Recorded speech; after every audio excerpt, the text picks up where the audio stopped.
तुमच्या लाडक्या पीकेस लर्निंग या चॅनलवर मराठी छान छान गोष्टी ऐकूया, आयुष्य बदलविणाऱ्या गोष्टी। चला तर मग ससाबाच्या गोष्टी ऐकूयात। बित्रा ससा ही मराठी बोधकथा ऐकूया।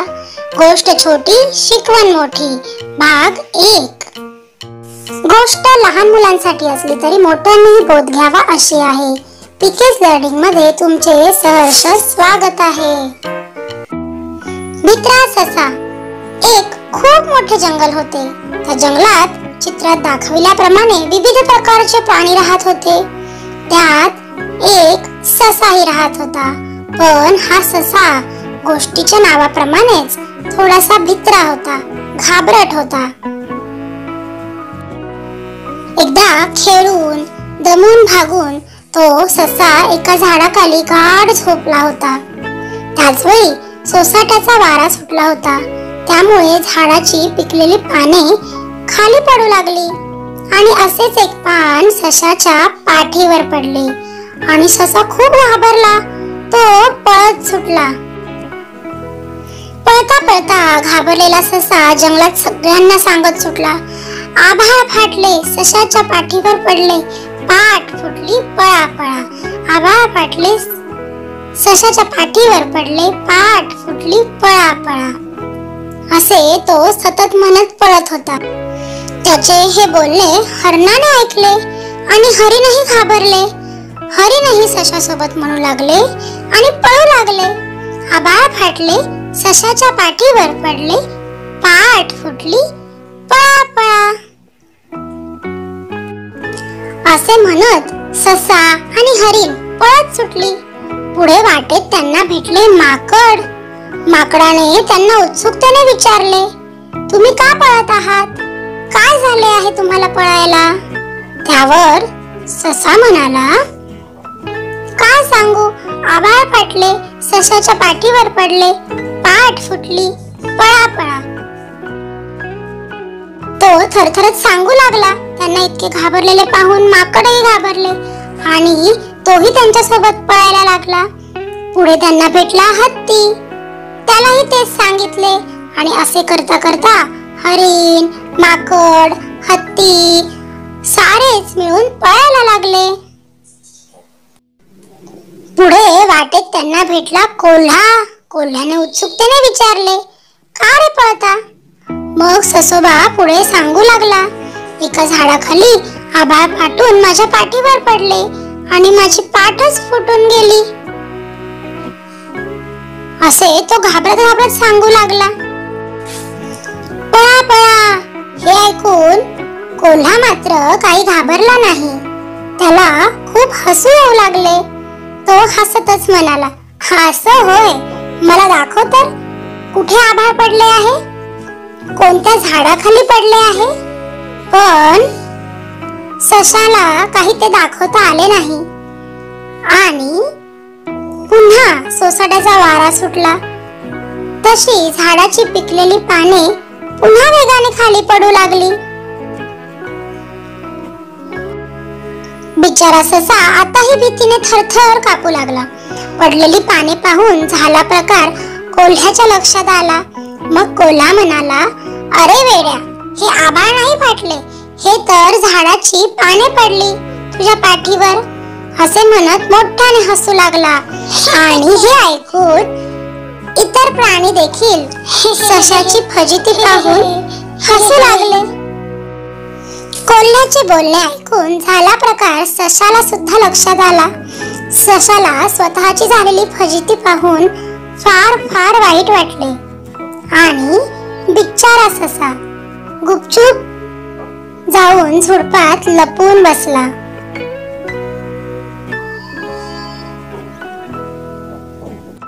तात्पर्य म्हणजेच या गोष्टीतून आपण शिकलो की कोणत्याही गोष्टीची शहानिशा केल्याशिवाय त्यावर विश्वास ठेवू नये आणि स्वतःचे चुकीचे तर्क लावू नये। सशाने झालेल्या फजितीमुळे आपल्या भित्रेपणावर कशी मात केली ती कथा भाग 2 मध्ये बघूया। धन्यवाद। भीतीवर केली मात ही मराठी बोधकथा ऐकणार आहोत। बित्रा ससा आपल्या भित्रेपणावर, घाबरटपणावर कशी मात करतो हे या कथेमध्ये आपण पाहणार आहोत. गोष्ट लहानांसाठी असली तरी मोठ्यांनीही बोध घ्यावा अशी आहे. गोष्टीचे नाव भीतीवर केली मात. एक खूप मोठे जंगल होते. त्या जंगलात विविध प्रकारचे प्राणीही राहत होते. चित्रात दाखविल्याप्रमाणे त्यात एक ससाही राहत होता. पण हा ससा खूप भित्रा होता, घाबरट होता. त्याला कोणत्याही गोष्टीची खूप भीती वाटत असे. झाडाचे पान त्याच्या अंगावर पडले तरी घाबरायचा. ढगाचा गडगडाट झाला किंवा सोसाट्याचा वारा सुटला तरी तो खूप घाबरून जायचा आणि इथून तिथे पळत सुटायचा. त्यामुळे तो थकूनही जायचा.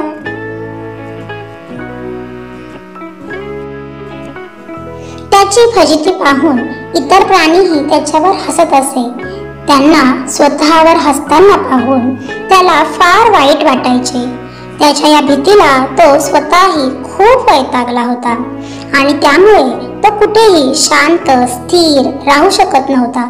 त्यालाही इतरांसारखे धीट बनायचे होते. मग त्याने एक दिवस देवाची खूप मनापासून प्रार्थना केली. तसे देवबाप्पा त्याच्या समोर आले. देवबाप्पा म्हणाले, बोल ससोबा, तू माझी आठवण का काढलीस?